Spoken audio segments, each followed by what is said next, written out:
On this week's episode, we have Hayoto. Hey, what's his last name? Hori. Hayoto Hori. Hayoto Hori. Hayoto Hori. We have Hayoto Hori. He's a young buck phenom from California. You know what he does? Fix and flips, right? Nope. He wholesales 20 to 25 properties a month in Ohio, Tennessee, and the Midwest from his computer in California. He's living it up. It's 75 and sunny every day. The girls are hot and the deals are flowing. Check it out. We have to see if he has pictures of what he did. Check it out.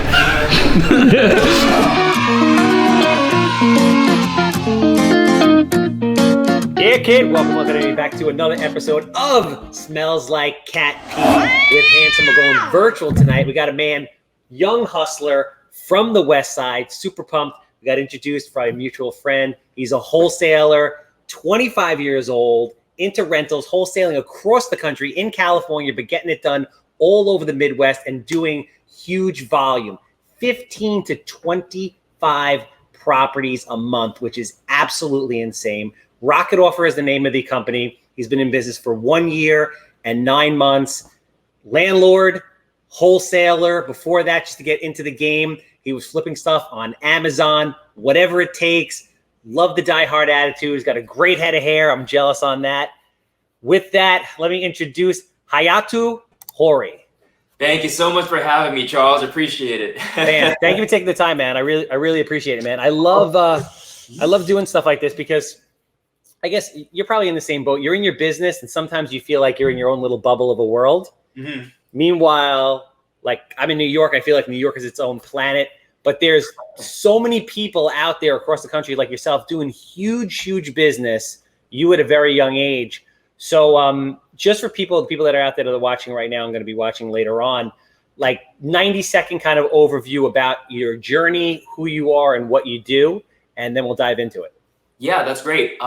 So when we first initially started, I actually had no idea about anything real estate related. I was never in the real estate industry. I was, in college. I was also trying to figure out what I wanted to do with my life. I know I wanted to start a business, started a bunch of those. Like you said, I started selling stuff on eBay, Amazon, doing all the retail arbitrage stuff. And those are all good, but I knew that there could be more. And so I actually got connected to someone called Antoine. He was actually my roommate at that time. And he started his turnkey business. And I saw how much that grew. And so I was like, hey, what's the biggest challenge that you're facing? And he was saying it's hard to find good deals, and it's always hard to find good deals. So if you're able to present that and bring some value to the investors, you'll always win. And that's kind of how we got started. And I was like, okay, let me try this. Let me see if I can provide some deals to you then. And would you buy them? He's like, yeah, I'll buy them if you had the deals. And so he was doing things in the Midwest. And that's kind of why we also started in the Midwest. But the more and more we started doing deals in the Midwest market, the more we saw investors in California. That's where I live. Yeah. Come up to us and they're like, man, how the hell are you guys buying properties at like $30,000, $50,000 where in California it's like almost $1 million, and you can't buy property. A lot of people can't afford to invest in real estate here because it's so expensive, but they do have $50,000, $60,000, $70,000 saved up and they want cash flow or they want to fix and flip their first property. And so our goal then became to help those people grow their portfolio and have off-market deals that, they don't have to look at the MLS for. So that's kind of how we've got started in the beginning. We started doing, 0 to 1 deal a month. It took about 90 days for us to do our very, very first deal. Wow. And there, things started picking up really quickly. A year and 9 months later, we're doing about 15 to 20 deals a month, like you said. I mean, that's crazy. So just to touch on California for a minute, I kind of feel like New York and California are very similar places in the sense that it's super competitive. Prices are crazy. Taxes are very high. It's just a very, very difficult market. And I hear very often, like from Antoine and other people, that investors are just, they love living in California, but they just can't do business in California. I know. I mean, I would love to, right? I would love to do the flips here and then put $1 million in 3 and then get, a few $100,000 out of my flip. But it's just not realistic for most people. They're just not going to be able to do it. And on top of that, like if you had a rental property here, I know during this pandemic and this COVID season, I guess you can call it, California is not a landlord-friendly state. So if you had a tenant and you're trying to deal with them, if they don't want to leave, they didn't have to. And it's a lot harder in these states where it is landlord or it is tenant friendly, not landlord friendly. Sorry. If it's tenant friendly, it's really hard to deal with properties. And on top of that, you have a bunch of permits that you need to get in California and whatnot. Yep. So it's just difficult to get into the game overall in California. Yeah, it sounds very, very similar to New York. The more I talk to people about it, now you bring up the permitting aspect of it. In New York, it's very difficult. It's like over 11 months to run the full cycle on a permit. Oh, yeah. It's very, very, very hard. So I guess I'm 41 years old. You're 25. So I don't know if it's a generational thing. But for me, when I think of doing everything like virtual, like you're in California, not seeing anything, doing business across the country in a place that you might not have ever even been. Yep. So talk about what the experience is, because there's a lot of people out there with limiting beliefs in general. But again, you're living in California. What part of California are you in? I'm in LA. Okay. So I lived out in California for a short period of time. LA is a beautiful place. You're enjoying the life, but you're doing deals in Michigan. Where else were you saying? Cleveland, Ohio, Memphis, Tennessee, and St. Louis, Missouri as well. So how does that whole thing get started? How do you build the team, wrap your head around, because you don't get to see these. You're not there personally, boots on the ground every day. Exactly. Yeah. So I think the most important aspect is having good partnership and those boots on the ground for you. So for me, I really value the partnerships that we have in the boots in those areas. For example, we work with a tech company. They're called Inspectify. They do all the inspections for us. Okay. And we very much value everything that they do for us. Another thing that we also do is we connect with property managers in the area, real estate agents, and we try to build a relationship so that if we need something done, they can go ahead and make those things happen for us. And so I also don't think that doing things virtually is that much different from doing something that's right next door. Because even if I were to go into the next property, if I wanted a property, let's say 2 minutes away from here, I would still have to send in an inspector. I would still have to send in a contractor to get me a bid. I would still get a property manager to manage my property because I want to free up my time and then have them manage the entire thing. So for me, it's not that much different. And I think investing in out-of-state real estate, even if you don't see the property, you have these experts kind of doing all the hard work for you. And you're really relying on their expertise. And I do trust the people that I work with. And so I think that's really, really valuable. And that's how I'm able to do everything virtually and kind of keep, a calm sense of mind, I guess. So talk about the vetting process of how you build your team. Because I have a lot of people that come to me and they say, what do you think about investing out of state and other areas? And I'm like, it's great, but there's a process that you need to build the team. And everyone's like, oh, well, I had a horror story about a property manager, this or that. Talk about your experiences and how you went about, building your team and kind of like the bumps and bruises that go along with that. Yeah, no, that's a great question. I think for us, we're really, I guess, privileged because we speak with a lot of investors. As a wholesale real estate company, we sell a bunch of properties to investors like Antoine from Martel Turnkey, from big institutional investors as well, and some people who have, hundreds of rental properties under their belt in that market. So we have the privilege of asking them, hey, what kind of property managers do you guys use? What kind of contractors do you guys use? What insurance company do you guys use? And from there, we're able to extract that information. And we're like, okay, so it seems like everyone likes going with this property management company. They must be good. We should work with them. Oh, this person is really, really good. It's really a referral based system that we created, because then that way they've done the vetting for us. And if we hear the name multiple times, we know, okay, this person or this company must be really good. No, that makes sense. Talk to me about just like, the personalities of dealing out of the area. Like New York, again, similar to California, everybody thinks you're like trying to get over. It's very, very, very hard to do anything what is it like getting service from these people? What is it like interacting with the sellers? Are they open? Is it easier to have these types of conversations? Tell me. Yeah, so I would say the sellers are probably the toughest kind of nut to crack, just because they like people from that region and they don't like others coming in necessarily. Oh, really? Yeah, and so at least in the areas that we work with, so a lot of times they're like, oh, like I want to work with someone local. I want to meet that person, and so in those cases, that's when our partnerships with like real estate agents really help, because we would be like, hey, can you go ahead and talk to this person and get them to sign this contract? Because at that point, we already have negotiated the price. They just want to meet someone locally to know that, okay, that person is one, real. And second of all, they do like people that are local. So I think that is always an edge that people have if you are local, but you can always have a team, I think, that is local to the boots on the ground there, and then have them kind of go out and do the work there for you too. So most of these, it sounds like the overwhelming majority of these properties are rental properties. Is that correct? Or they're going to end up being rentals? They're purchased to be rentals? So it really depends on what our investors would like to do with them. Some of them are fix and flips. Some of them are rentals. Some investors come up to us and say, hey, I want to burr this property.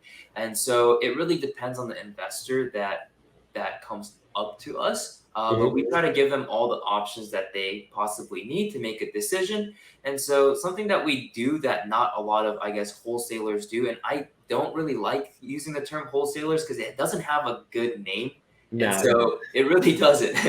And so I'm trying to change that and show people show our investors that we do it right. And so something that we do is we do inspections, like I mentioned, on every single property.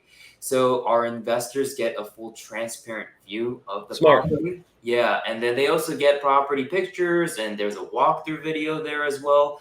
And there's also repair estimates that the inspector gives us, which is a third party certified inspector. And so I'm not the one saying this is $20,000 worth of rehab.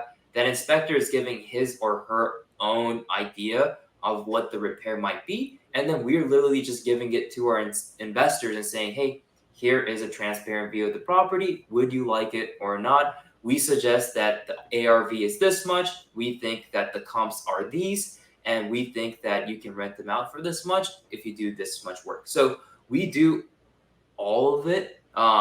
And we always ask our investors to do their own due diligence, obviously, but we do whatever we can in our power to come up with estimates and kind of present a deal in front of their face and say, this is a good deal. No, very smart, man. You want to make it easy for people to buy, really, right? You want to set it all up so that it makes sense. All their questions are answered and it's easy for them to say yes and pull the trigger. I'm curious to know. So if some of these end up becoming rentals and you have realtors that are actually out there, two things that would come to mind to me, which is, it's kind of sad that I think about this, but if you're sending a realtor over there and the realtor, so in New York, I get most of my deals through agents. I know thousands of realtors through my social media and networking platforms and all that kind of stuff. So I always give the deals back to the agents. That's why they come to work with me. That's one of the reasons, or probably the biggest reason, 80%. So if you're sending an agent out there to try and get a contract signed, but they're not necessarily going to be able to get the listing because it's either a rental or the buyer, who's not ultimately you, it might have somebody else in mind. How do you make sure that you don't get a deal stolen from you, or that they have your best interest in mind? Yeah, that's always a tough one. We've gladly never had to encounter that with our real estate agents or who we work with. Most of the time, obviously, we try to do as much as we can to sign everything digitally. So I would say 95 to 98% of all the contracts that we've sent out are all signed digitally. I sign them on my phone. It's tap, tap, tap, tap, and it's done. But there are people which I'm always baffled with, is some people don't have emails, or some people don't want to create email addresses. And so we're like, okay, we'll send someone over there to sign with you. But the crazy thing is, most of the time when we do send someone out there, the seller ends up saying, no, I don't want to sign it anymore, which is really, really weird to me. The people who actually sign it digitally are the ones who are ready to move forward. That's interesting. Majority of the case, yeah, which is really, really interesting to me. So how do you go about, so obviously, if people are skeptical, you're not there. You can't go and meet them, and you don't, like you said, have a presence in those areas. How do you go about making people feel comfortable so they feel like this is a legitimate business, this gentleman is going to close, etc.? Yeah, so we kind of show them, hey, look at all the properties that we've closed on in the past. We have a strong network of investors that we always work with. And if we can't find a solution for you here, we literally tell them, okay, we can try ahead and go do A, B, C, and then plan D is here as well. So we kind of show them our plan of action. And so every step of the way, they're always informed. They know exactly what's going to happen. They know exactly what's going to go on. And then if we can't sell it doing all that, then I think it's just going to be a difficult property to sell in general anyway. So we do whatever we can to assure them that we'll do everything in our power to go ahead and sell the property for them. But again, you never know what's going to happen, but we do whatever we can to make that happen for them. Talk to me about like contracts and the closing process there, because in New York, so a big issue I work with some excellent wholesalers. To your point, there's not a lot of great wholesalers out there, and the ones that aren't give a bad name to the ones that are very good. Yeah. But and I guess that's in every business. Mm-hmm. But in New York, you really have to, like, if you're going to go under contract with somebody, you have to put down real money. Yeah. Like most attorneys are very difficult. It's like at a bare minimum, $10,000. A lot of them are looking for 10%. So a lot of the people that are wholesaling properties, myself included, which I'll do every once in a while, are people that are doing a lot of deals, but then have overflow and will pass, 1 or 2 or 10 or whatever off. Yeah. But it's difficult. You have to be represented by an attorney. Title takes time. You can't close super fast, and it requires real money. So how is that? Is it like that in California also?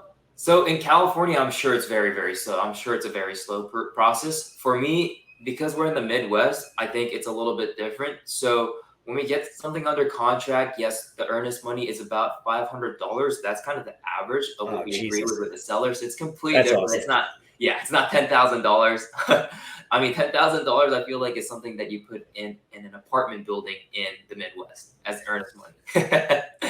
So that's kind of how things work there. And also with the $500 earnest money deposit, we also have an inspection period in our contract. So we have, let's say, a 20 to 30 day inspection period, and say something like, hey, if we notice anything wrong while we're doing an inspection, we always have the option to back out of the contract, and we'll get our earnest money back. So there's really no risk for us there in case that, things don't go well. So that's something that we always have as well. And then closing usually takes about 30 days from when we get it under contract. So we get the property under contract, and then it takes about a week or 2 to get the inspection and all the marketing materials completed. Once those are completed, then we have another 2 weeks to go ahead and sell the properties. That's awesome. So talk to me about your marketing process, because that's like, people are out there and they're like, we're looking for deals. And I always tell people, I'm like, listen, there's nothing like, Charles, how do you do all these deals in such a tough market? I'm like, there's nothing different than what I do versus how Coke sells Coke, Pepsi sells Pepsi, Best Buy sells TVs. It's just about doing 30 or 40 different things consistently well all the time. Yeah. And it happens. So I'm just curious to know, and I'm sure everybody watching is curious to know, just a little bit about your marketing, whatever you're willing to disclose in regards to cold calling or mailers, or I've watched some of your TikTok videos, which are very cool, where you talk about, pixels and basic, what is it, like retargeting off of Facebook. Yeah. And you're very, very sharp guy. You're young and you grew up in that era. I'm 41. So I'm trying to get it, but I didn't grow up with it in the same way, but it's very fascinating stuff. And it's very inexpensively. You can really, really badger the hell out of people in a good way. So, that's a great point. I think for me, the most important thing for me is systems and processes, because without the systems and processes, I don't think I could scale my team. So we started with, just me and 2 other guys. And then now we have a team of about 16 people in our team. Nice. So it has grown a decent amount from when we first started a year and 9 months ago. And so we wouldn't have been able to get there without the systems and processes. So kind of how our entire thing works is For acquisitions, we do anything and everything. So you can name it like postcards, cold calling. I think everyone who's doing acquisitions in real estate does essentially the same thing. They're just really, really consistent with it. And I feel like everyone is sending consistent amounts of either messages or cold calls or postcards to get those deals under contract. And then from there, once you get them under contract, oh yeah, I also mentioned doing some digital ads as well. So it's because I ran a marketing business before, and so I was very familiar with running Facebook ads and whatnot. So we do run them time to time. They can get expensive, so sometimes they'll produce really good leads, sometimes they don't. It's kind of a hit or miss, but we still try everything. And then from there, once we get something under contract, and that's when we move it to our marketing materials for our investors. Yeah. So like I mentioned with you, we go ahead and do inspections. We cover that inspection cost so that our investors don't have to, so they don't have to pay $300, $400, $500 for the inspection. We'll cover it. We'll pay for it. It's totally cool. The reason we do that too is because if the property is tenanted, we really only have one shot to go in. And, other people are like, hey, I want to go in at this time. I want to go in at this time. It's like, well, we're going to go in with our inspector. Then are you good with the inspection report once we get it? A lot of people say, yeah, I'm ready to go. If I see the inspection report and pictures and walkthrough video, I'm good. And so that's when we're like, okay, we'll just go ahead and do the inspection for them. We'll pay for it. And then it'll serve as marketing material for us. And then from there, we also have a lot of investors in, California, New York, Chicago, expensive areas. So that's when we're like, hey, if you need introduction to property management companies, contractors, insurance companies, and even like a hard money lender, you can reach out to us and we'll go ahead and introduce you to them once we're under contract. So then you have the boots on the ground that we do. That way they're kind of at peace of mind with the property that they're going to purchase 1,000 miles away. And they have all the tools that they need to go and make that property successful. No, very smart. What would you say is your number one means of acquiring properties? Is it cold calling? What do you think performs the best for you in those markets? I would say a mixture of cold calling and some text messages are the best. I know with the 10 DLC thing and a lot of the carriers kind of cracking down on text messages, it's going to get a little tougher for sure. And I think they're going to crack down on that more and more. So yeah, you might have to pivot depending on what happens there. But we're always ready to go ahead and try new things and pivot when problems arise. So. Are you utilizing a lot of like virtual assistants for calling, just general tasks and everything? Is everything outsourced like that? Similar, Antoine? We have about 8 full-time employees or virtual assistants. I like to call them employees just because I think they're a part of our team and everything. So of course, for them, they work full-time working on acquisitions, cold calling, and text messages and others as well, like postcards and whatnot. So talk to me about the process of building that team, because it's not, I've dealt with, virtual assistants in the Philippines and Colombia, et cetera. Mm-hmm. And it's not always easy to get the right group of people. Like when you talk to them, they always say, okay, they have training, cultural training, they understand it, but a lot of times they really don't. A lot of times there's communication barriers, or especially if you're in a market like New York, it's very aggressive. You have to be like comfortable. You have to be charismatic. You have to be like tough to break through, because people will just hang up. I don't know if it's like that, in the Midwest, if people are a little bit easier to deal with, but what was the vetting process of you building out that aspect of your team? Yeah, that's a great question. So it is similar to New York in those markets where a seller will literally just hang up if they don't like the other person. So it is very important to be meticulous and thoughtful about the phone calls that you make with those kind of people. For us, the way I started it was I initially started cold calling on my own, but that didn't last very long. I had a W-2 job at that time, so I wouldn't be able to call, after work. Everyone's about to go sleep. Everyone's tired after work. They don't want to get called at that time. So I couldn't call during the day. And what we did was we hired people on Upwork. We hired several, virtual assistants. I think we hired like 8 or 10 off the bat, because I had experience working with them, but I recorded everything that I did and all the scripts that I wanted to have done. Yeah. So they literally had a templated script and kind of answer to questions that I usually get, some negotiation tips and whatnot, laid it all out. And then we gave it to 10 people and we said, okay, try to get some deals. And usually out of the 10, you'll see like 1 or 2 shining stars. And those are the people that we kept. And the other 8 people, we just had to, kind of end our relationship with those people. But the other 2 that we kept, we actually have one of them still to this day that work for us since the very beginning. And he's been with us for 1 year and 9 months now. And he's been crushing it, getting deals on for us on a consistent basis. So what kind of so I guess what kind of training period do you usually give them? Like, do you say, listen, we're going to give you a 3-month trial period, a 6-week trial period, and what is the training like for them? Like, do you just, the videos, very smart, you give them the videos, but are you constantly talking to them on a daily basis, reviewing things, driving home points? What is the training like, and how much time do you give them before you say this isn't for you? Yeah, so we give them basic training, like, hey, this is how you go ahead. These are the questions that you need to go ahead and ask the seller. These are the some of the information that you need to go ahead and gather.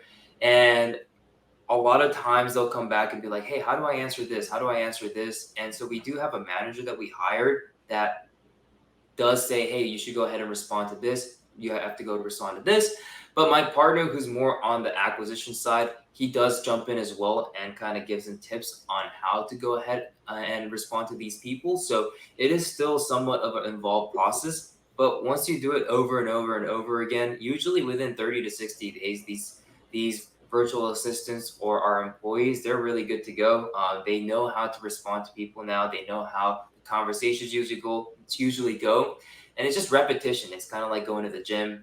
The more you do reps, the stronger and closer to the goal you'll get. And I think a lot of our acquisitions guys are motivated because they do get a bonus when they get something under contract, and it's really good for them too. So, no, it makes sense. Do you use any states? Do you blend in any stateside callers? Like, I know guys that kind of have like a mix. So they'll have 10, 15, 20 people calling from overseas, and then they'll have like 5 in-house just trained killers that are making a lot more money, but they'll set it up where like the virtual assistant callers are they're more vetting to make sure people own the properties that they're willing to sell. And then they'll upload that information to the CRM. And then the in-house stateside people will really start, hammering and reaching out and closing the deals. Do you have a mix, or is everybody overseas?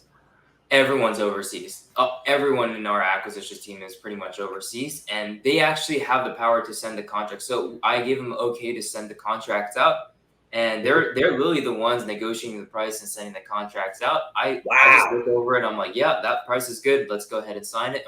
And we are getting so many deals right now that we're actually trying to catch up on the sales side, because it's like, wow, we got like 4 properties on, Friday. We need to go ahead and complete all the marketing materials, and it's hard to catch up to all that. We have 50 properties right now in our CRM. I think 10 of them are about to sell, and then we have another, wow, that's awesome, man. Yeah, it's great. With real estate being so situational in the sense that location matters. Well, location matters, school district matters, condition matters. How do these cold callers go about figuring out what the appropriate offer price is, and how accurate are they in the long term? So we have a system in our CRM. So they answer all these questions. We get all these questions answered from the sellers.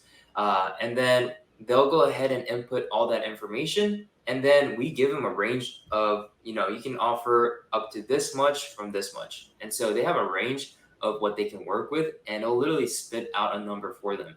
So we made it really, really easy for our virtual assistants to really just make an offer right on the spot using our CRM. But how accurate has that proven to be? Only because I feel like if I go look at 5 different houses, every single house is different. Totally different. Yeah. So this is like fascinating. Yeah. It's so we have certain levels. So first we collect all that information, and then it does give us a range. But before we give any sort of offer, we do a secondary check, and we're like, okay, is the ARV correct? And is is the number of bed and bath correct? And so we kind of do a secondary review of all those information. And once we've updated all that, then we have another updated maximum offer range. Got it. And from there, we go ahead and place an offer. But it's been quite accurate so far. I think there always is a way to, make it better. But for us, it's been quite accurate enough that, our properties are selling and it is moving forward. So it's going quite well so far. How many renegotiations do you have after the inspection? It depends. So, once we do the inspection and there's literally nothing that the inspector finds, then obviously there is no point of us doing a price reduction or asking for one. And if our investors also went in with our inspectors and they thought the same too, and they're good to go with that number, that's fine with me. We'll just go ahead and close. Everyone's happy. It's a win-win deal. But there are times when we walk in the property, it's like, oh my God, how do you let a property get that bad? So in those cases, then we'll have to be like, okay, you're never going to get, 80,000 for this home. It's going to have to be like 60. And so that's when we go ahead and do those reductions. And, the inspection reports that we actually get back, those are really, really helpful for us too, because then we have something to go back with. And we're like, hey, Mr. Seller or Mrs. Seller, we see that there's about $25,000 worth of work. You can see our certified inspector gave that. We need a price reduction here. And so that's really powerful there as well. So do you have a sweet spot in regards to like what you guys are paying for houses? Like, do you tend to, like for me, I'll do primarily first-time home buyer market. So in New York and Long Island, that means Nassau County houses that sell for under $675. In Suffolk County, it's like $550 or less. So do you find that you guys stick for a certain niche houses and you know them, you know the areas, and it's easy for you to kind of crank it out? Or are you all over the map? We're quite spread out on the map, I would say, because we have so many investors and we have so many different types of investors. So like some institutional buyers, those institutional buyers, they're very specific about what they buy. They're like, I don't buy over this street here, or there's a railroad here, and across that we're not going to buy anything, even though the numbers all work out, even though it's a 3-bed 2-bath, year built is after 1950, even all those conditions met, they just won't buy it because it's over another street. And so we have other investors though that will go ahead and be like, oh, I don't care if it's across a railroad, I would want to buy that property. It's a good deal. The numbers make sense and I want to move forward with it. So because we have so many different types of investors, we try to cater to almost all of them. For example, like a fix and flipper and a buy and hold investor is completely different. A buy and hold investor is never going to buy something that's $20K and needs $40K of rehab. They're just, never going to want to do that. But a fix and flipper, that's a dream for them, and they can sell it for $100K and make $40K profit. So it really depends. So we're kind of all over the map, but we do take in consideration what the investors are looking for. We put that in our CRM, and we try to find properties that will fit those criteria for our investors. So talk about your journey with the CRM. So I'm now implementing a CRM, or I have been, and the build out. I mean, even though bro, it's brutal. I mean, the best thing I did, and it's not even 100% done, I don't think it ever will be, is I hired an intern. First, I hired a company to build it out. It was an absolute nightmare. Fired them, and then I hired a computer science intern for the summer, and he was amazing. But it's a lot of work. Like these canned products that they tell you are like set up and ready to go are not. It's no joke. Yeah, it's absolutely no joke. We started with the CRM. So we started with Podio in the beginning. Okay, We quickly learned that it wasn't for us. We didn't really like it. So we moved on to Zoho CRM, and that's what I have. Oh, is that what you used? Yeah. Yeah. It's no joke. That thing is so difficult, but it's so worth it once it's built out. Yes. So it took us, we're still making changes on it. We're still adding things to it. We're still making things better, but I think it's never going to stop. I think it's never going to be a consistent Always. that you always implement, but it's the most important thing in our business. If I don't have the CRM, there is no way in hell I'll be able to go ahead and manage these 50 properties. No, without a doubt. Yeah, it's a constantly evolving. Now, are you guys actually making the tweaks and changes to the CRM in-house, or do you have somebody who's doing it for you? Yeah, so we actually did everything in-house. We temporarily did try to hire someone for a specific thing in the CRM. Just did not work out. Yeah. I mean, they need to understand the entire business for them to actually build out the CRM. And quite frankly, that's just not going to happen unless you pay tens and thousands of dollars. So for us, we're like, okay, let's just build it out on our own. And also, my partner is a software guy, so he creates all the automations and workflows that are possibly needed. And then I just sit there saying, hey, I think we should implement this, and this is how the system works. And so we kind of build it out together, but he's really doing all the software side. So talk to me about just partnerships in general and how you manage it. It's like I've never had a partner. For me, it's difficult. And partnerships can be either amazing things or they could just be absolutely horrible things. I think it has to be, the real right mix of people. Yeah. So you just talk to me in general about like partnerships. Because a lot of people come to me like, I have a partner, I want a partner. It seems like your partnership has worked out very, very well, and you guys kind of have this good yin and yang type of thing going. Yeah. Any advice for newer investors or investors that are looking to partner? Every single one of the partners that I've had, I've done something with them prior. So whether it be a small little thing that I worked on, for example, in college, that's where I met both of my partners actually. I would sell, little things on eBay and Amazon, and then I would work with both of my partners on those things. And from there, you really get to understand, okay, this is someone that I can work on continuously in any business that I do. And it really starts off small and you start building the trust. And now I can't see myself doing other things without those partnerships with them, just because they're so good at what I'm not good at, if that makes sense. I think it's a really good fit because I'm not a software guy. I did minor in computer science, but I understand very, very little. I mean, it's such a difficult concept to understand. Yeah. But he can code. He coded our entire website, and he built automations for our CRM. And that's just something that I wouldn't have been able to do on my own. And if I did, I would have to spend a lot of money to do that. And it is with someone I trust as well. And so I think it's very, very important for anyone going into partnerships to just start with a small project first. I wouldn't do like a huge flip together. Maybe just something small to partner on. Maybe it's a joint venture, a wholesale deal, or maybe it's even just a little side project. Maybe you come up with a blog article together or something, but you can see how each person works. And from there, you can be like, okay, that person is it. That person is great for me. I think we're a great fit. We have the same goals and same visions, and we are aligned on what's the most important thing. And then from there, I think it can grow that partnership and doing more and more things with that person. Very smart, bro. I want to talk about social media, your social media presence. How you feel it's impacted your business. What are you looking to do with it? Because you're very active. I see you on IG, on TikTok. I haven't looked on the other platforms, but I assume that you are. Talk about your general social media strategy, what you're looking to do with it, and how it's impacted your business.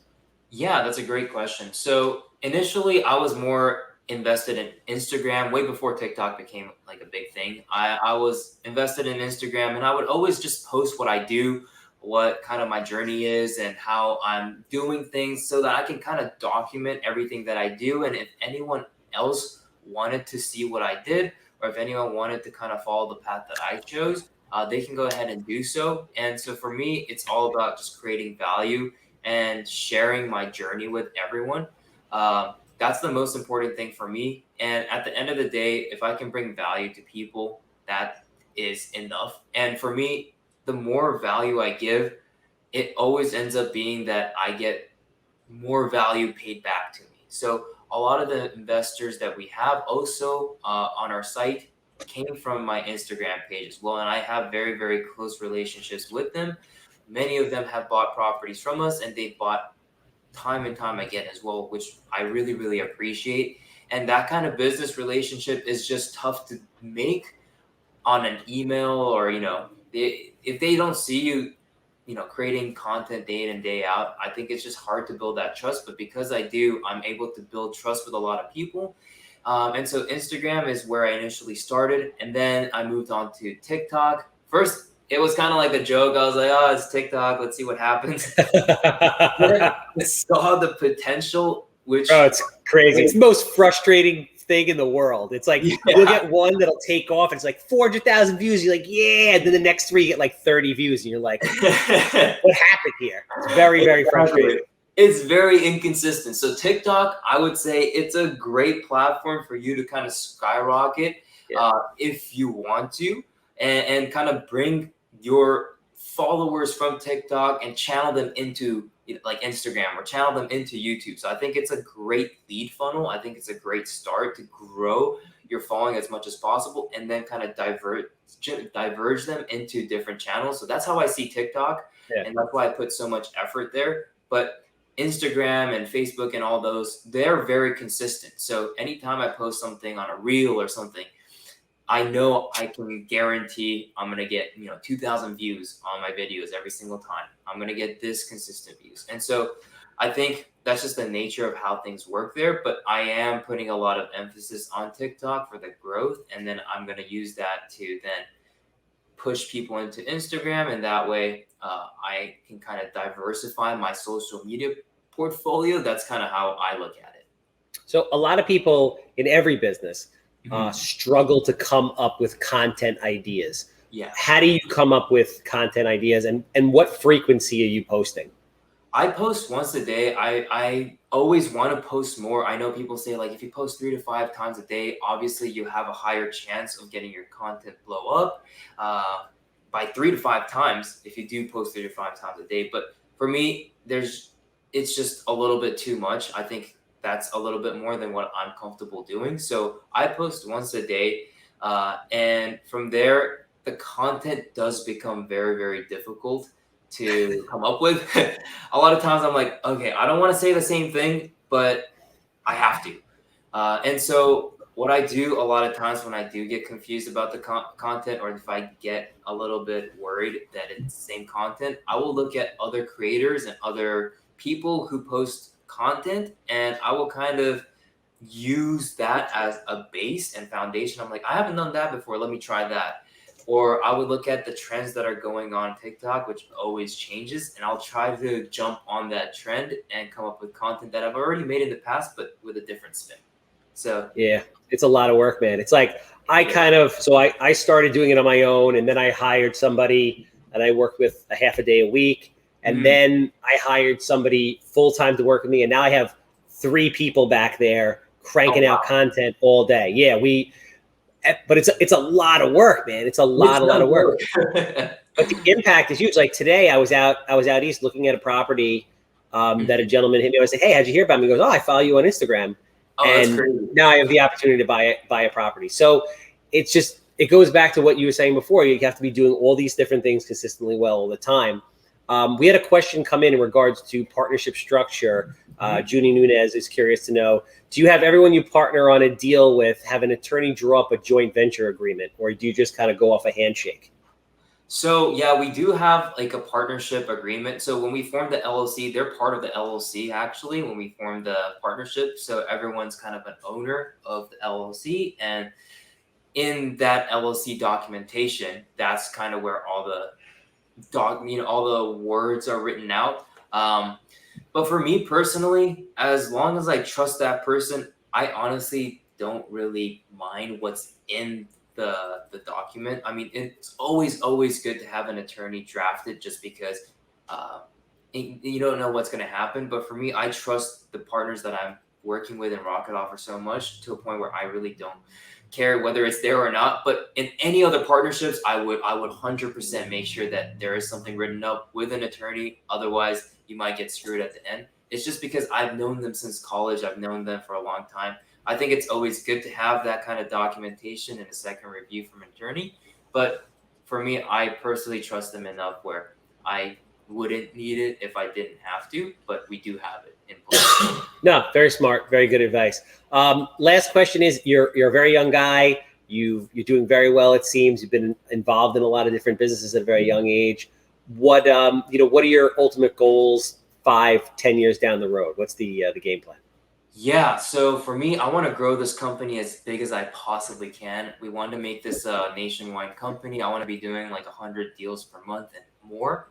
And then from there, I definitely personally want to grow my rental portfolios personally as well. I think it's always just fun to have rental properties. I just love real estate in general. And at the end of the day, maybe 10 years from now, I don't know what's going to happen with the company. I would want to keep it for the long term as much as I possibly can and grow my team and grow the company as much as I can. But from there, I think it's going to lead to a lot of other opportunities where I might be like, hey, why don't we start, a software business that is related to real estate that we want to go into? Because I'm already seeing it right now where real estate is kind of an old industry, I would say.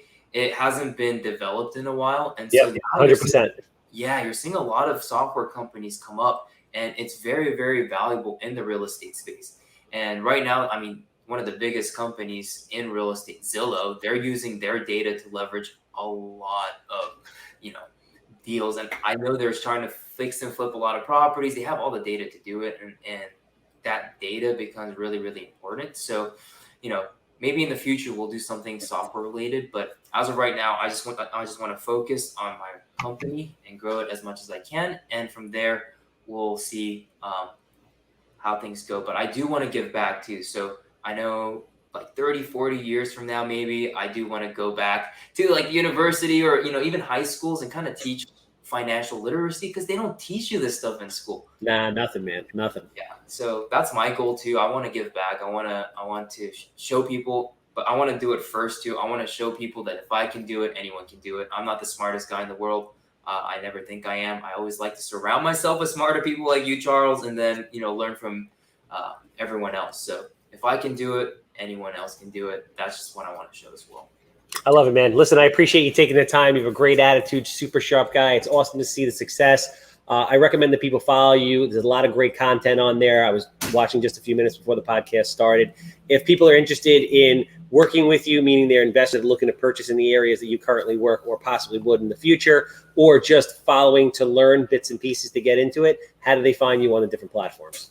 Yeah, if you want to ask me any questions about the properties that we have or just wanting to go into real estate in general, feel free to send me a message, I believe on Instagram. I think that'll be the easiest way for you to reach out. And then if you want to see some of my content on TikTok, where I go through some basic content on how to get started in real estate, how to buy a first property, how I got started, I think that's kind of where the most value would be if you're trying to consume content. But if you're trying to reach out to me directly, Instagram would be a good place where you can reach out to me, and I can always help you there as well. Beautiful. Love it. Obviously, I'm the Handsome Homebuyer. If you're in New York, if you have a house that smells like cat pee, is dated for the 1960s, 6 inches of mold on the wall, human waste floating past the basement steps. I'm quick, easy, always a good time. I want to buy it. 516-777 sold. That's a wrap.